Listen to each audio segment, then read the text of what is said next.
Oxygen खत्म है, कर ले जाइए।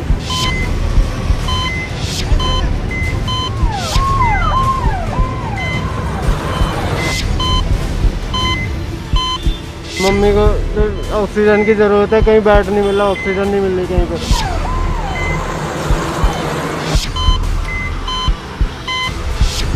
सीटें खत्म है।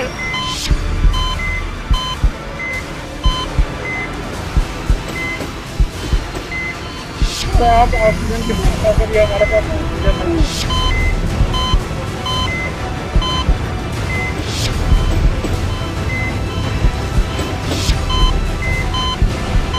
जो बैठे ऊपर सरकार बैठे ना, हाथ जोड़ रहा हूँ, कुछ कर लो, कुछ कर लो, ना तो रोडों पे ना यही हाल मिलेगा रोडों पे। देश में हजारों लोगों की सांसें अटकी है। महामारी से जूझते वो लोग जिन्हें ऑक्सीजन तक नहीं मिल रही। डॉक्टर, अस्पतालों की कोशिशें एक तरफ है, लेकिन इन लोगों के परिवार गुस्से में है। वो पूछ रहे हैं कि नौबत यहाँ तक कैसे पहुंची। सारी कहानी सांसों की है और जिन्हें वोट देकर चुना वो अपनी जिम्मेदारी निभाएंगे। जिस सिस्टम पर भरोसा किया वही एक एक सांस के लिए जदोजहद क्यों है। इन हालात से तैयारी तो इसी सिस्टम की जिम्मेदारी थी, लेकिन देश में वो तैयारी दम तोड़ती हुई दिखाई दे रही है। चलिए आपको विस्तार से समझाते हैं। आप हवाई जहाज में सफर करते हैं, वो उड़ान भरता है और फिर ऊंचाई पर पहुंचते ही यात्रियों को सूचित किया जाता है कि हर सीट के अंदर ऑक्सीजन मास्क उपलब्ध है। बात सिर्फ सूचना पर ही खत्म नहीं होती। अगर विमान में ऑक्सीजन कम हो जाए और सांस लेने में दिक्कत आए तो ऑक्सीजन मास्क अपने आप लटक कर यात्रियों के मुंह तक आ जाते हैं ताकि सांस आ सके। ये होती है तैयारी। लेकिन देश के सिस्टम में ऐसी कोई तैयारी नहीं है। ना ऑक्सीजन पूर्ति पूरी हो रही है और ना ही अस्पतालों में बेड उपलब्ध है। दुनिया भर के कई देशों में कोई कोरोना की दूसरी लहर झेल रहा है तो कोई तीसरी लहर। हालात यहाँ तक पहुंच चुकी हैं कि लोगों की सांसें अटकी हुई है और एक तरफ ऑक्सीजन की काला बाजारी चल रही है।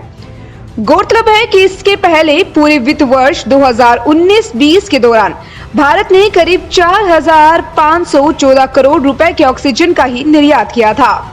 मेडिकल ऑक्सीजन कोरोना वायरस के संक्रमण से जूझ रहे गंभीर मरीजों के इलाज के लिए काफी महत्वपूर्ण संसाधन होता है। कोरोना की नई लहर में देश के ज्यादातर राज्यों में ऑक्सीजन की भारी किल्लत देखी जा रही है। इसे दूर करने के लिए अब केंद्र सरकार ने उत्पादन बढ़ाने पर जोर दिया तो सरकारी से लेकर निजी कंपनियां सक्रिय हो गई हैं। तो वहीं कोरोना से पहले लिक्विड मेडिकल ऑक्सीजन यानी LMO की मांग औसतन 700 मीट्रिक टन प्रतिदिन थी। कोरोना की पहली लहर में ये मांग 2800 मीट्रिक टन प्रतिदिन हो गई और दूसरी लहर में ये 5000 मीट्रिक टन तक पहुंच गई है। वहीं अगर बात राजस्थान की करें तो रिपोर्ट्स की माने तो प्रदेश में आगामी दिनों में बढ़ते केसेस के बीच 350 मीट्रिक टन ऑक्सीजन की आवश्यकता होगी। लेकिन अभी सिर्फ राजस्थान को 150 मीट्रिक टन के आसपास ही मेडिकल ऑक्सीजन सप्लाई की जा रही है। हालांकि राज्य सरकार की ओर से लगातार किए जा रहे पत्र व्यवहार के बाद अब 150 की जगह राजस्थान को आगामी 2-3 दिन बाद से ही 270 मीट्रिक टन यानी 30,000 सिलेंडर और मिलने लगेंगे। इधर दिल्ली हाईकोर्ट ने ऑक्सीजन संकट से जूझ रही राजस्थान सरकार को 4 ऑक्सीजन टैंकर दिल्ली सरकार को देने के निर्देश दिए।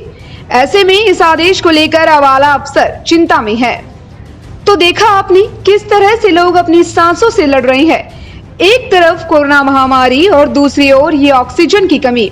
आखिर कब इस संकट से हम उभर पाएंगे ये तो कोई नहीं जानता, लेकिन अभी के लिए हमारी खुद की सुरक्षा खुद के हाथ है। तो कोरोना गाइडलाइंस की पालना करें, सुरक्षित रहे। ब्यूरो रिपोर्ट, दी फैक्ट इंडिया।